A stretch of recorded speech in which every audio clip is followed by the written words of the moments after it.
বাংলাদেশ সেনাবাহিনীর জরুরি পদক্ষেপ, 2 ঊর্ধ্বতন সেনা কর্মকর্তাকে বাধ্যতামূলক অবসর ও একজনকে বরখাস্ত করা হয়েছে। বাধ্যতামূলক অবসরে গেলেন সাবেক ডিজিএফআই এর প্রধান মেজর জেনারেল হামিদুল হক। জনমনে এখন একটাই প্রশ্ন, কে এই ডিজিএফআই প্রধান মেজর জেনারেল হামিদুল হক? আসুন জেনে নিই।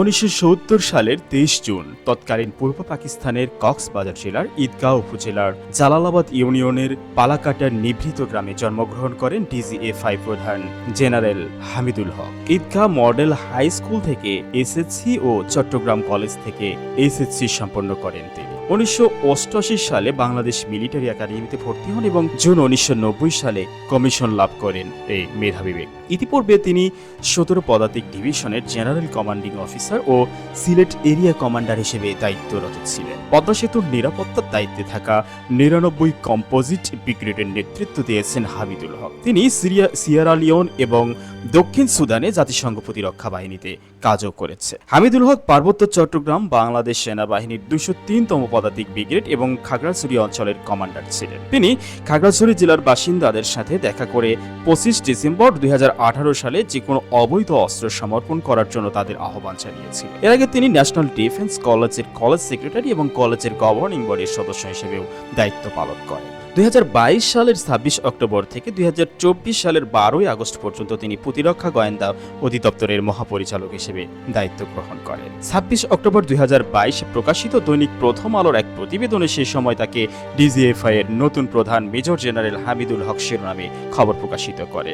এবার তাকে 12 সেপ্টেম্বর 2024 সালে বাংলাদেশ সেনাবাহিনী বাধ্যতামূলক অবসরে পাঠায়। এছাড়াও লেফটেন্যান্ট জেনারেল মোহাম্মদ মুজিবুর রহমানও বাধ্যতামূলক অবসরে চলে যান সেনাবাহিনীর আর্মি ট্রেনিং অ্যান্ড ডকট্রিন কমান্ডের এডিএসি জিওসি হিসেবে দায়িত্ব পালনকালে এই পদক্ষেপ নেওয়া হয়েছে। এর আগে তিনি সেনা সদর দপ্তরে কোয়ার্টার মাস্টার জেনারেল এবং বর্ডার গার্ড বাংলাদেশ বিজিবি ও র্যাপিড অ্যাকশন ব্যাটালিয়ন র্যাব অতিরিক্ত মহাপরিচালকের দায়িত্ব পালন করেছেন। 2016 সালে হলিয়া রিজনের সন্ত্রাসী হামলার পর অপারেশন থান্ডারবোল্ট পরিচালনা করে তিনি ব্যাপক পরিচিতি লাভ করেন। একই সাথে বাধ্যতামূলক অবসরে চলে গেলেন লেফটেন্যান্ট জেনারেল মোহাম্মদ সাইফুল আলম।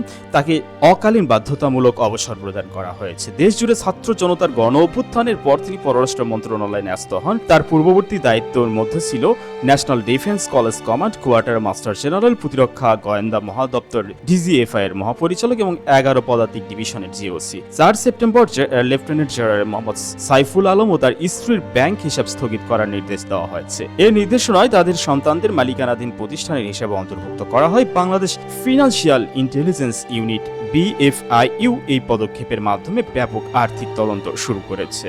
এই পদক্ষেপের মাধ্যমে সামরিক বাহিনীর অভ্যন্তরীণ দুনিয়ায় স্পষ্টই অস্থিরতা এবং পরিবর্তনের দিকে ধাবিত হচ্ছে, নাকি এই উত্তেজনাপূর্ণ মুহূর্তটি সামগ্রিক নিরাপত্তার নতুন দিক নির্দেশ করছে, সেটাই এখন দেখার বিষয়। মূলত ছাত্র জনতার গণ অভ্যুত্থানে এই 3 জনের নেতিবাচক ভূমিকার অভিযোগ, তাদেরকে বহিষ্কার করা হয়েছে বলে মনে করছেন নেটিজনদের একাংশ। সুপ্রিয় দর্শক, আপনারা কে কোথা থেকে দেখছেন আমাদেরকে কমেন্ট করে জানিয়ে দিন। আমরা পরবর্তী ভিডিওতে আপনার নাম ঠিকানা জানিয়ে দিব। এতক্ষণ আমাদের পাশে থাকার জন্য আন্তরিকভাবে ধন্যবাদ।